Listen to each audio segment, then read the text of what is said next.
गीता प्रथम अध्याय पाठ का महत्व और लाभ।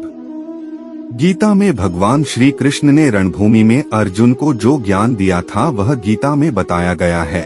गीता में कुल 18 अध्याय हैं और उन सभी का अपना अलग अलग महत्व है। जानते हैं गीता के पहला अध्याय का महत्व क्या है। भगवान श्री कृष्ण ने अर्जुन को जो ज्ञान दिया था वह गीता में बताया गया है। गीता में ऐसी बहुत सी बातें हैं जो मनुष्य के जीवन की कई कठिनाइयों को आसान बनाती है। इतना ही नहीं, गीता पढ़ने पर मनुष्य को बहुत सी नई जानकारियाँ भी मिलती है। साथ ही हर अध्याय के नियमित पाठ का अपना लाभ और जिसे संजय धृतराष्ट्र को बताते हैं।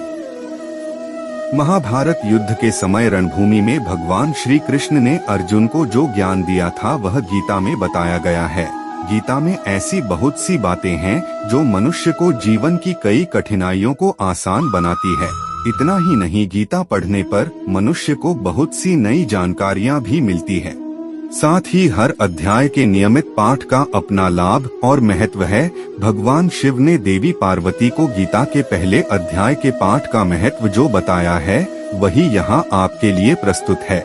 लेकिन गीता के पहले अध्याय के महत्व को जानने से पहले जान लीजिए श्रीमद् भगवद गीता के प्रथम अध्याय की खास बातें। गीता के पहले अध्याय का नाम अर्जुन विषाद योग है।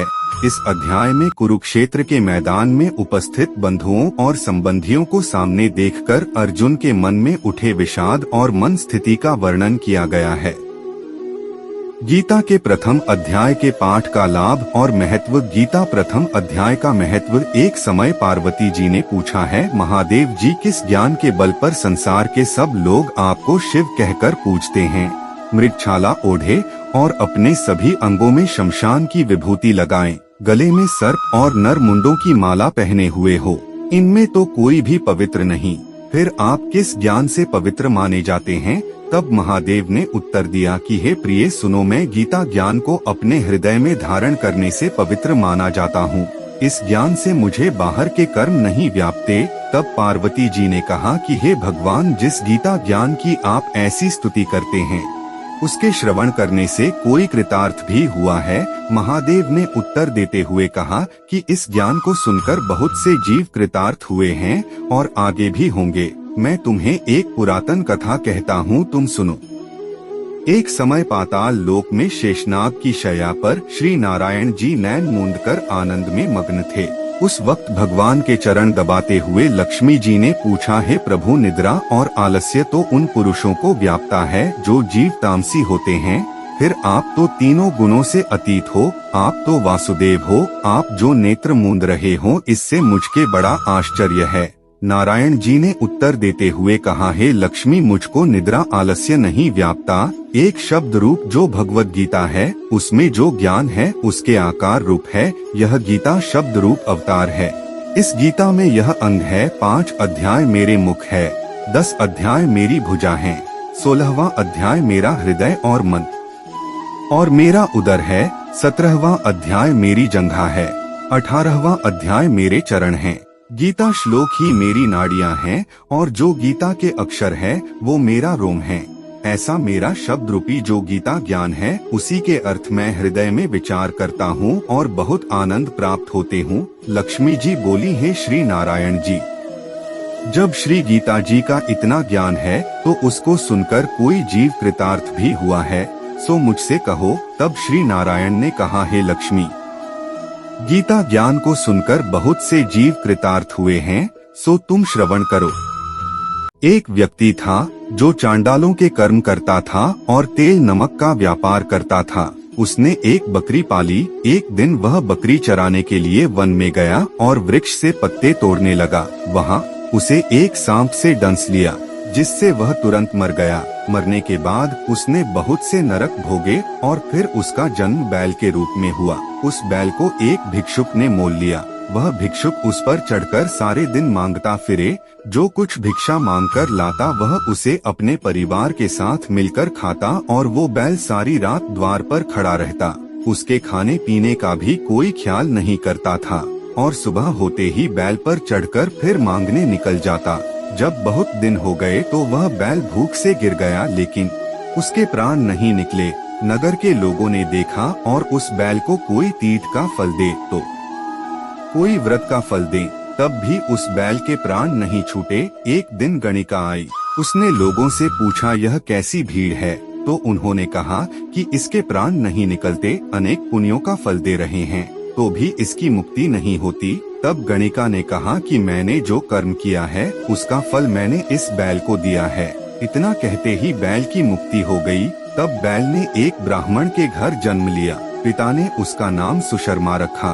उसके पिता ने उसे पढ़ाया लिखाया। उसको अपने पिछले जन्म की सुध थी। उसने एक दिन मन में विचार किया, जिस गणिका ने मुझे बैल की योनि से छुड़ाया था उसका दर्शन करूं। विप्र चलते चलते गणिका के घर गया और कहा, आप मुझे पहचानती हैं? एक व्यक्ति था जो चांडालों के कर्म करता था और तेल नमक का व्यापार करता था।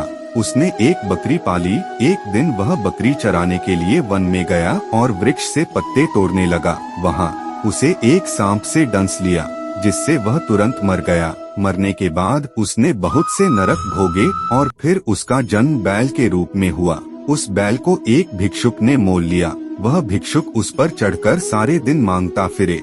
जो कुछ भिक्षा मांगकर लाता वह उसे अपने परिवार के साथ मिलकर खाता और वो बैल सारी रात द्वार पर खड़ा रहता।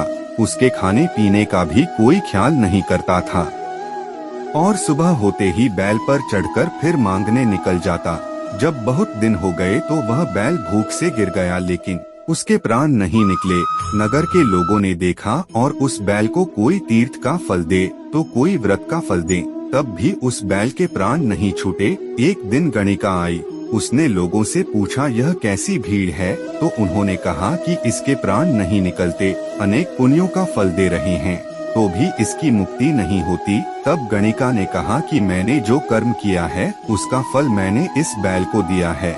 इतना कहते ही बैल की मुक्ति हो गई। तब बैल ने एक ब्राह्मण के घर जन्म लिया। पिता ने उसका नाम सुशर्मा रखा। उसके पिता ने उसे पढ़ाया लिखाया। उसको अपने पिछले जन्म की सुध थी। उसने एक दिन मन में विचार किया, जिस गणिका ने मुझे बैल की योनि से छुड़ाया था उसका दर्शन करूं। विप्र चलते चलते गणिका के घर गया और कहा, आप मुझे पहचानती हैं? गणिका ने कहा, मैं नहीं जानती, तुम कौन हो? तब उसने कहा कि मैं वही बैल हूँ जिसको आपने अपने पुण्य दिए थे। तब मैं बैल की योनि से छूटा था। अब मैं विप्र के घर जन्म हूँ, आप अपना पुण्य बताएं। गणिका ने कहा कि मैंने अपने जाने पुण्य नहीं किया, परंतु मेरे घर एक तोता है। वह रोज सवेरे कुछ पढ़ता है। मैं उसका वाक्य सुनती हूँ। उस पुण्य का फल मैंने तुम्हें दे दिया। तब विप्र ने तोते से पूछा कि तू सवेरे क्या पढ़ता है? तोते ने कहा, मैं पिछले जन्म में विप्र का पुत्र था। मेरे पिता ने मुझे गीता के पहले अध्याय का पाठ सुनाया करते थे। एक दिन मैंने गुरु से कहा कि मुझको आपने क्या पढ़ाया है। तब गुरुजी ने मुझे शाप दिया कि तू तोता बन जा। इसके बाद से मैं तोता बन गया।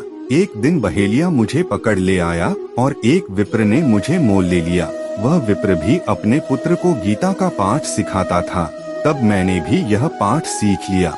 उसी दिन विप्र के घर में चोर घुस गए। उन्हें धन तो प्राप्त नहीं हुआ, लेकिन वह मेरा पिंजरा उठा ले आए। उनकी यह गणिका मित्र थी। वह मुझे उसके पास ले आए। सो मैं नित्य प्रातः गीता जी के पहले अध्याय का पाठ करत हूँ, जिसे यह गणिका सुनती है, पर इस गणिका को समझ में नहीं आती। जो मैं पढ़ता हूँ वही इस गणिका ने तेरे निमित्त दिया था। वह श्री गीता जी के पहले अध्याय का फल था। तब विप्र ने कहा कि हे तोते, तू भी विप्र है, मेरे आशीर्वाद से तेरा कल्याण हो, सो हे लक्ष्मी। विप्र के इतना कहते ही वह तोता भी मुक्ति को प्राप्त हो गया। तब गणिका ने बुरे कर्म छोड़ भले कर्म ग्रहण किए और नित्य स्नान करके श्री गीता जी के प्रथम अध्याय का पाठ करना शुरू कर दिया, जिससे उसकी भी मुक्ति हो गई। ऐसा है गीता के प्रथम अध्याय के पाठ का महत्व। अगर आपको हमारा वीडियो अच्छा लगे तो वीडियो को लाइक करना ना भूले और चैनल को सब्सक्राइब अवश्य करें। धन्यवाद।